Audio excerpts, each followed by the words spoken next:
Yang pertama ada protein.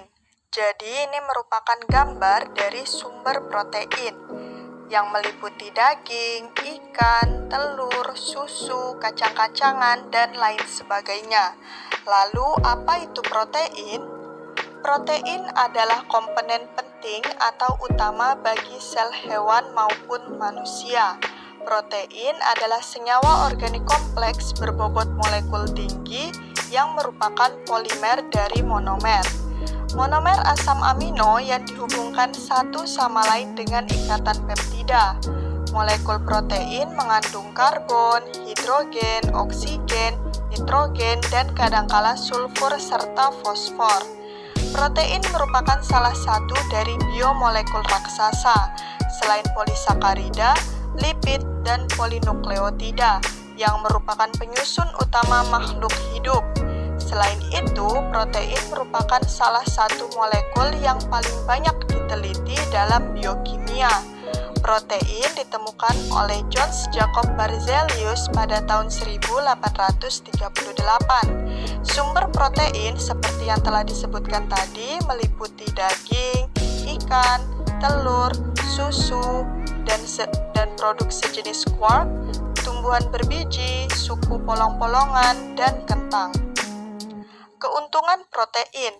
Protein memiliki peran yang penting bagi tubuh manusia, yaitu yang pertama sebagai sumber energi, yang kedua pembentukan dan perbaikan sel dan jaringan, yang ketiga sebagai sintesis hormon, enzim, dan antibodi, yang keempat pengatur keseimbangan kadar asam basa dalam sel. Protein menyusun 3/4 zat padat tubuh, yaitu otot, enzim, protein plasma, antibodi, dan hormon. Protein merupakan rangkaian asam amino dengan ikatan peptide. Banyak protein terdiri dari ikatan kompleks dengan fibril membentuk protein fibrosa. Macam protein fibrosa yaitu kolagen yang meliputi tendon, kartilago, dan tulang, elastin yang meliputi arteri, keratin yang meliputi rambut dan kuku, serta aktin miosin. Macam protein yaitu yang pertama ada peptide, 2-10 asam amino. Yang kedua, polipeptide, 10-100 asam amino. Yang ketiga, protein, lebih dari 100 asam amino. Yang keempat, antara asam amino saling berikatan dengan ikatan peptide. Yang kelima, glikoprotein, gabungan glukose dengan protein. Yang keenam, lipoprotein, gabungan lipid dan protein. Rantai polipeptida melipat sedemikian rupa membentuk suatu struktur yang khas atau konformasi di dalam protein. Konformasi tersebut merupakan bentuk 3 dimensi suatu protein yang membentuk struktur protein. Terdapat 4 struktur pada protein, yaitu struktur primer, sekunder, tersier, dan ada yang berbentuk kuartemer. Struktur protein primer adalah suatu urutan linear asam amino yang bergabung melalui ikatan peptida. Struktur sekunder dari suatu protein meliputi suatu pelipatan pada rantai polipeptida. Kebanyakan protein merupakan enzim atau subunit enzim. Suatu protein merupakan untayan dari asam amino yang saling berikatan melalui suatu ikatan peptida. Ikatan peptida merupakan suatu ikatan kovalen antara gugus alfa amino dari suatu asam amino dengan gugus alfa karboksilat dari asam amino lainnya. Ketika dua asam amino bergabung dengan satu ikatan peptida, maka dinamakan dipeptida. Penambahan sejumlah asam amino menghasilkan rantai yang panjang dari gabungan asam-asam amino yang dinamakan oligopeptida, mengandung sampai 25 residu asam amino, dan polipeptida mengandung lebih dari 25 residu asam amino. Jadi sebelum saya menjelaskan apa itu asam amino, di sini saya akan menampilkan struktur dari asam amino yaitu terdiri karboksil, amino, R group atau varian, dan yang terakhir adalah hidrogen. Jadi asam amino adalah asam karboksilat yang mempunyai gugus amino. Berdasarkan biosintetisnya, asam amino ini terbagi menjadi dua jenis. Yang pertama essential yang terdiri dari histidine, isoleucin, leucin, lisin, metionin, phenylalanin, treonin, triptofan, dan valin. Dan yang kedua adalah non-essential. Essential ini terdiri dari alanin, arginin, asparagin, asam asparat, siten, asam glutamat, glutamin, glisin, prolin, serin, tirosin, hidroksilisin, dan yang terakhir adalah hidroksiprolin. Nah, asam amino esensial adalah asam amino yang tidak dapat disintetis oleh tubuh dan berasal dari makanan yang kita makan. Sedangkan asam amino non-esensial adalah asam amino yang dapat disintetis oleh tubuh dan yang berasal dari tubuh. Sumber asam amino sendiri dari protein dalam makanan, proses sintesa asam amino non-esensial atau transminasi terhadap metabolit, dan yang terakhir degradasi protein tubuh.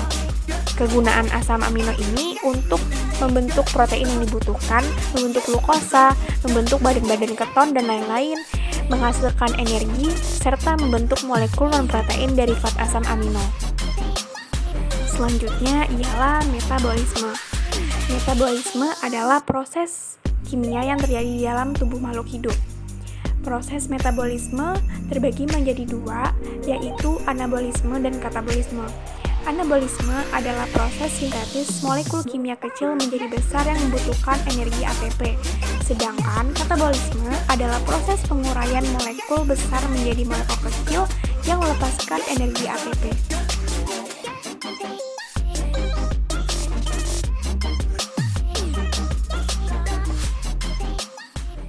Protein dalam sel hidup terus-menerus diperbaharui melalui proses pertukaran protein, yaitu suatu proses berkesinambungan yang terdiri atas penguraian protein yang sudah ada menjadi asam amino bebas dan resintesis selanjutnya dari asam-asam amino bebas menjadi protein. Dalam tubuh sekitar 1-2% protein mengalami peruraian setiap hari. Sekitar 75-80% dari asam amino yang dibebaskan akan digunakan kembali untuk sintesis protein yang baru. Nitrogen sisanya akan dikatabolisasi menjadi urea pada mamalia dan kerangka karbon bagi senyawa-senyawa amfibolik. Ada 3 kemungkinan mekanisme pengubahan protein, yaitu yang pertama, sel-sel mati, lalu komponennya mengalami proses penguraian atau katabolisme dan dibentuk sel-sel baru. Yang kedua, masing-masing protein mengalami proses penguraian dan terjadi sintesis protein baru tanpa ada sel yang mati. Yang ketiga, protein dikeluarkan dari dalam sel diganti dengan sintesis protein baru. Untuk mempertahankan kesehatan, manusia memerlukan 30-60 gram protein setiap hari atau ekuivalen dalam bentuk asam amino bebas. Asam-asam amino yang berlebih tidak akan disimpan, tetapi diuraikan dengan cepat. Di dalam sel, protein akan diuraikan menjadi asam-asam amino oleh protease dan peptidase. Protease intrasel akan memutus ikatan peptida internal protein sehingga terbentuk senyawa peptida. Selanjutnya, oleh peptidase, peptida tersebut akan diuraikan menjadi asam-asam amino bebas. Endopeptidase akan memutus ikatan peptida internal sehingga terbentuk peptida-peptida yang lebih pendek. Selanjutnya, amopeptidase dan karboksipeptidase akan membebaskan asam-asam amino masing-masing dalam gugus terminal N dan C pada peptida-peptida tersebut. Penguraian protein seperti yang disebutkan di atas adalah untuk protein ekstrasel dan intrasel yang mana penguraiannya tidak memerlukan ATP. Untuk protein yang berusia pendek dan yang abnormal, penguraiannya terjadi pada sitosol dan memerlukan ATP atau ubiquitin. Asam amino yang terbentuk dari katabolisme protein ini akan dimetabolisasi menjadi amonia dan kerangka karbon. Selanjutnya, kerangka karbon akan ikut dalam siklus asam sitrat atau TCA dan gluconeogenesis. Sedangkan amonia akan mengalami sintesis membentuk urea atau membentuk asam amino baru.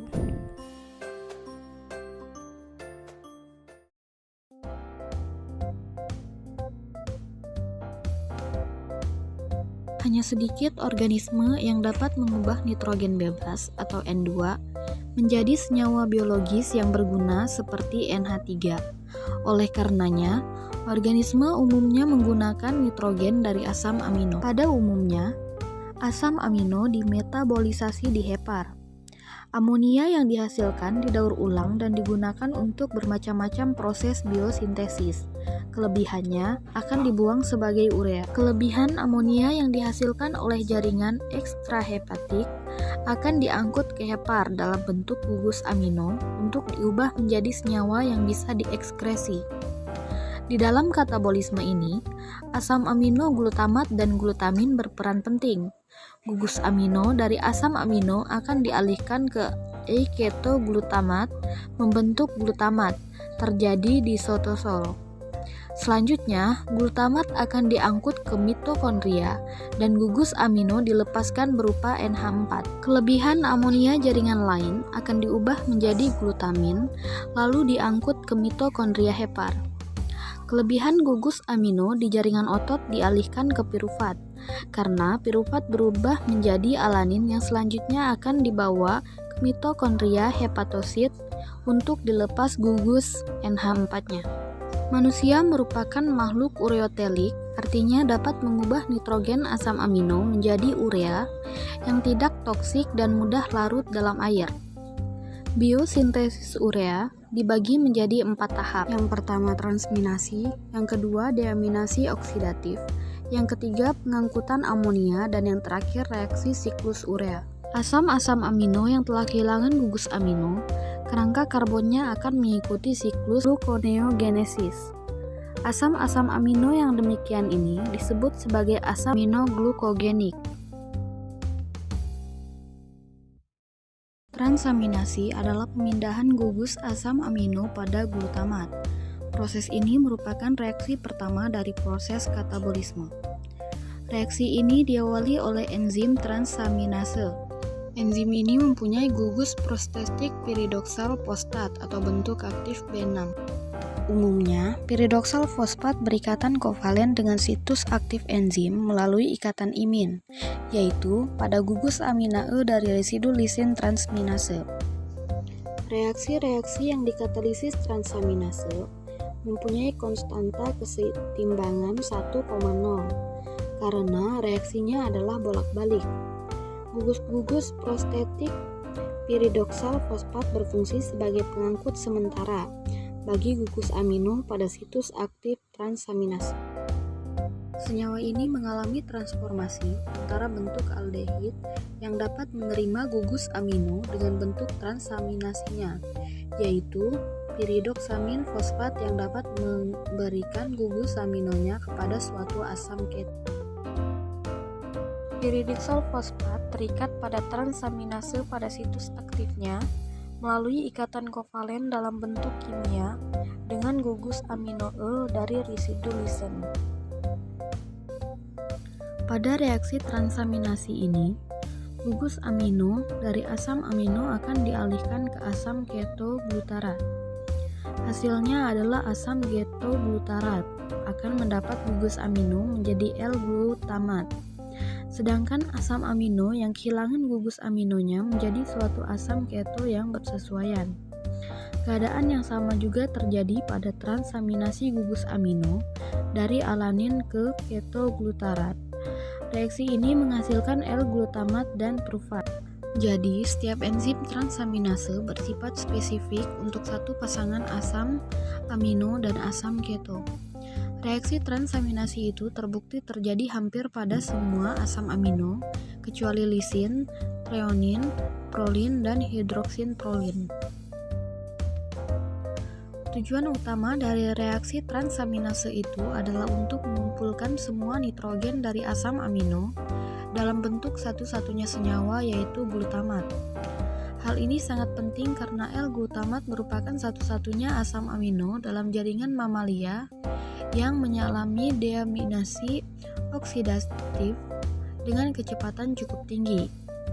Jadi, pembentukan amonia dari gugus amino terutama terjadi lewat konversi menjadi nitrogen amino pada glutamat.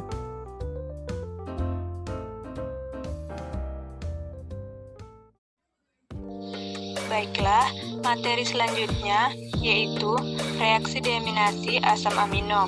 Jadi, gambar berikut merupakan reaksi dari deaminasi asam amino. Proses deaminasi asam amino dapat terjadi secara oksidatif dan non-oksidatif. Contoh asam amino yang mengalami proses deaminasi oksidatif adalah asam glutamat. Reaksi degradasi asam glutamat dikatalisis oleh enzim L-glutamat dehidrogenase yang dibantu oleh NAD atau NADP. Deaminasi non-oksidatif ditunjukkan pada gambar di bawah ini, yaitu penghilangan gugus asam amino dari asam aminoserin yang dikatalisis oleh enzim serin dengan katalisis treonin. Asam amino treonin juga dapat mengalami deaminasi non-oksidatif dengan menjadi ketobutirat. Dekarboksilasi asam amino merupakan cara lain dalam degradasi asam amino penyusun protein. Reaksi ini menghasilkan senyawa yang bernama senyawa amin. Degradasi asam amino protein menghasilkan limbah nitrogen berupa amonia. Senyawa ini bersifat racun bagi organisme tertentu. Agar tidak beracun, biasanya gugus amino diekskresi dari tubuh dalam bentuk urea, yaitu suatu senyawa yang larut dalam air bersifat non-toksit sebagai bentuk ekskresi nitrogen. Selanjutnya, dari glutamat dapat dihasilkan amonia. Jadi, ada dua pernyataan menurut para ahli. Yang pertama, pernyataan menurut Strayer L. tahun 1996. Menurutnya, seperti diketahui, reaksi transminasi asam amino menghasilkan glutamat. Reaksi ini terjadi di sitosol. Selanjutnya, L-glutamat tersebut akan diangkut menuju mitokondria dan di sini akan mengalami deaminasi oksidatif menghasilkan asam keto dan amonia. Reaksinya dikatalisis oleh enzim L-glutamat dehidrogenase. Enzim ini hanya terdapat di matrik mitokondria dan tidak pernah di tempat lain. Untuk bekerjanya, enzim ini memerlukan NAD atau NADP sebagai penerima ekuivalen reduksi. Kerja kombinasi antara aminotransferase dan glutamat dapat dihidrokronase disebut sebagai transdeaminase. Pernyataan selanjutnya yaitu menurut Muraika tahun 2002. Menurutnya, glutamat dehidrogenase adalah enzim alosterik yang kompleks. Enzim ini terdiri atas 6 subunit yang identik. Kerjanya dipengaruhi oleh modulator positif ADP dan modulator negatif GTP, yaitu ADP dan GTP yang dihasilkan oleh reaksi yang dikatalisis oleh subsinil CoA sintease di dalam siklus asam sitrat. Bila sel hepatosit membutuhkan bahan baku bagi siklus asam sitrat, aktivitas glutamat dehidrogenase meningkat, sehingga terbentuk ketoglutarat yang diperlukan oleh siklus asam sitrat dan melepaskan NH4 untuk diekskresi. Sebaliknya, jika GTP jumlahnya berlebihan di dalam mitokondria, sebagai akibat meningkatnya aktivitas siklus asam sitrat, maka proses deaminasi oksidatif glutamat dihambat. Amonia diangkut ke hepar oleh glutamin. Amonia jumlah senyawa yang toksik bagi jaringan tubuh. Kelebihan amonia akan diubah menjadi senyawa yang tidak toksik oleh hepar sebelum akhirnya dibuang melalui ginjal. Sumber amonianya misalnya usus. Jaringan lain juga memproduksi amonia, tetapi dalam jumlah sangat sedikit dan ini dengan cepat diangkut ke hepar. Amonia dari jaringan melalui vena porta akan diangkut ke hepar dan diubah menjadi senyawa non-toksik urea, sehingga darah yang meninggalkan hepar pada hakikatnya bersih dari amonia. Fowler et al. 2009. Ginjal juga memproduksi amonia. Ini tampak dari kadar amonia vena renalis yang lebih tinggi dari arteria renalis. Ekskresi amonia ke dalam urin oleh sel tubuh ginjal Ini merupakan suatu yang berhubungan dengan pengaturan keseimbangan asam basa dan penghematan kation. Ekskresi ini akan meningkat nyata pada keadaan asidosis metabolik dan menurun pada keadaan alkalosis. Amonia ini berasal dari asam amino intrasel, khususnya glutamin. Brosnan, JT 2000. Pelepasan amonia dikatalisis oleh glutaminase renal. Amonia dari jaringan ekstrahepatik akan diangkut ke hepar dalam bentuk glutamin. Amonia akan bereaksi dengan glutamat membentuk glutamin. Reaksi ini dikatalisis oleh enzim glutamin sintetase dan memerlukan ATP. Reaksinya berlangsung dalam 2 tahap. Tahap 1, glutamat bereaksi dengan ATP menghasilkan ADP dan senyawa antara glutamil fosfat. Dilanjutkan dengan tahap 2, senyawa antara bereaksi dengan amonia membentuk glutamin dan fosfat anorganik. Glutamin senyawa non-toksik bersifat netral yang dapat melewati membran sel. Bandingkan dengan glutamat yang bersifat negatif tidak dapat melalui membran sel.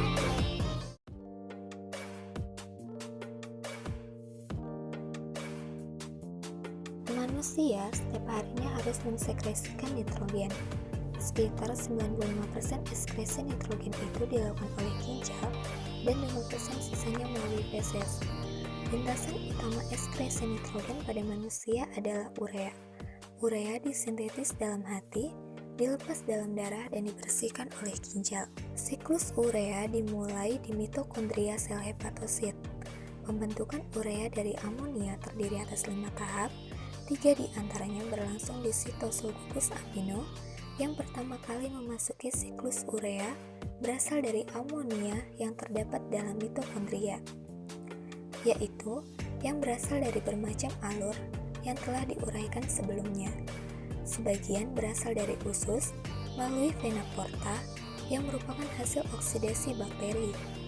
Tidak memperhatikan dari mana asalnya ion NH4 yang berada dalam mitokondria akan bereaksi dengan HCO3- hasil respirasi mitokondria, membentuk karbamoil fosfat.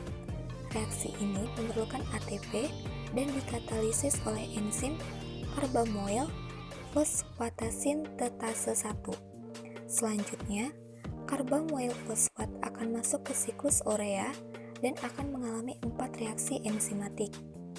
Senyawa ini memberikan gugus karbamoilnya ke ornitin sehingga terbentuk sitrulin dan melepaskan fosfor anorganik Pi. Reaksi ini dikatalisis ornitin transkarbamilase. Kemudian, sitrulin akan dilepas ke sitosol. Selanjutnya, setelah sampai di mitokondria hepar, glutamin akan diurai menjadi glutamat dan amonia oleh enzim glutaminase. Glutamin, selain berfungsi sebagai alat transport amonia, juga berfungsi sebagai sumber gugus amino bagi bermacam-macam reaksi biosintesis. Gugus amino kedua berasal dari aspartat, dihasilkan di mitokondria oleh proses transamase dan diangkut ke sitosol. Gugus amino dari aspartat akan berkondensasi dengan gugus ureido karbonil dari sitrulin membentuk arginosuksinat. Reaksi ini dikatalisis oleh arginosuksinat liase. Bolak-balik membentuk arginin bebas dan fumarat yang nantinya akan menjadi bahan antara dari siklus asam sitrat. Reaksi yang terakhir dan siklus urea adalah terurainya arginin menjadi urea dan ornitin. Reaksinya dikatalisis oleh enzim arginase, suatu enzim sitosol. Jadi, ornitin akan terbentuk kembali dan akan diangkut ke mitokondria untuk kemudian dipakai lagi dalam siklus urea. Bainrens, R.G. S. et al. 2000.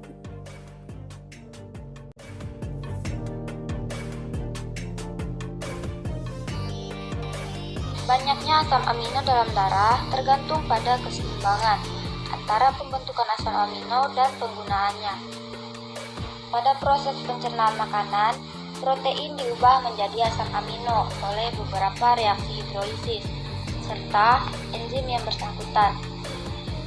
Enzim-enzim tersebut adalah peksin, tripsin, chymotrypsin, karboksipeptidase, aminopeptidase, dipeptidase, dan tripeptidase.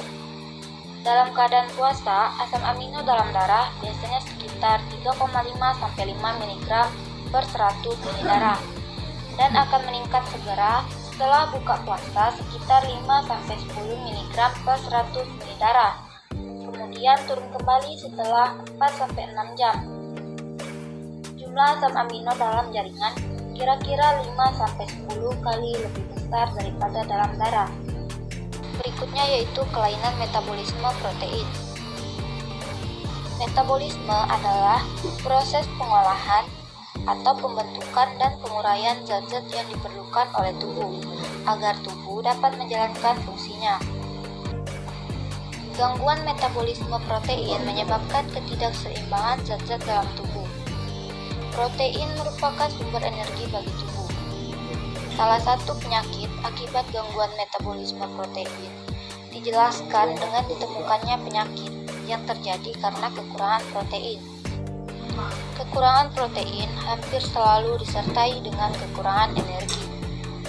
Hubungan antara kekurangan protein dan energi dapat terjadi karena protein merupakan salah satu sumber utama penghasil energi.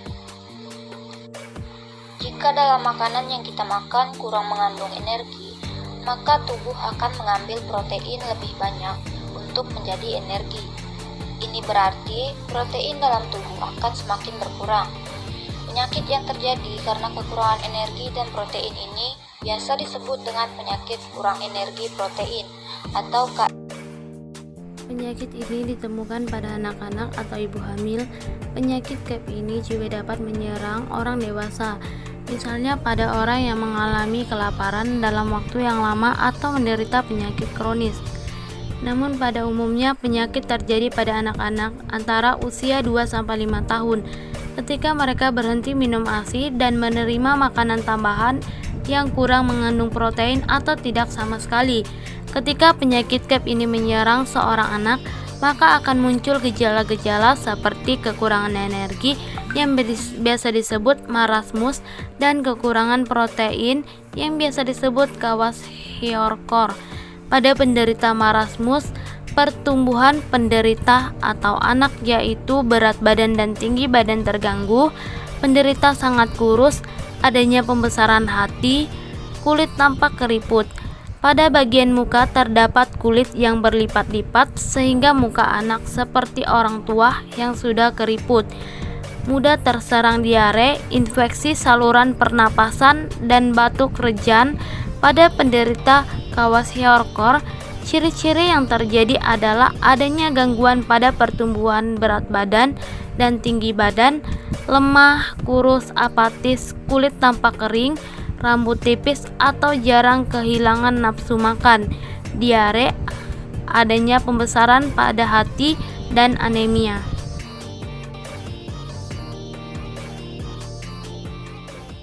Defisiensi protein terjadi pada pemasukan protein kurang, kekurangan kalori, asam amino, mineral, dan faktor lipotropik. Akibatnya, pertumbuhan tubuh, pemeliharaan jaringan tubuh, pembentukan zat anti dan serum protein akan terganggu, dan penderita mudah terserang penyakit infeksi, perjalanan infeksi berat, luka sukar, sembuh, dan mudah terserang penyakit hati akibat kekurangan faktor lipotropik. Ada dua lagi penyakit akibat gangguan metabolisme protein, yaitu hipoproteinemia. Disebabkan karena beberapa hal, yaitu ekskresi protein darah berlebihan melalui air kemih, pembentukan albumin terganggu seperti pada penyakit hati, absorpsi albumin berkurang akibat kelaparan atau penyakit usus, juga pada penyakit ginjal. Hipo dan agammaglobulinemia ada 3 jenis. Yang pertama, hipoagammaglobulinemia kongenital. yaitu penyakit herediter, terutama anak laki-laki antara 9 sampai 12 tahun. Mudah terserang infeksi, kematian sering terjadi akibat infeksi. Kemudian plasma darah tidak mengandung gamma protein, dapat terjadi penyakit hipersensitivitas atau penyakit artritis karena tubuh tidak dapat membentuk lagi. Kedua, hipogammaglobulinemia didapat pada pria dan wanita pada sebuah usia, ditandai dengan yang pertama, penderita mudah terkena infeksi, terjadi hiperplasi kompensatorik sel retikulum, mengakibatkan limfadenopati dan splenomegali. Yang ketiga, hipogammaglobulinemia sementara, yaitu hanya ditemukan pada bayi, kemudian merupakan peralihan pada waktu gamma globulin dan yang terdapat dari ibu habis dan dapat harus membentuk gamma globulin sendiri. Penyakit karena kelebihan metabolisme protein tidak ditemukan secara langsung, tapi kelebihan produksi protein dapat disebabkan karena gangguan kerja insulin, seperti misalnya diabetes mellitus dan diabetes insipidus.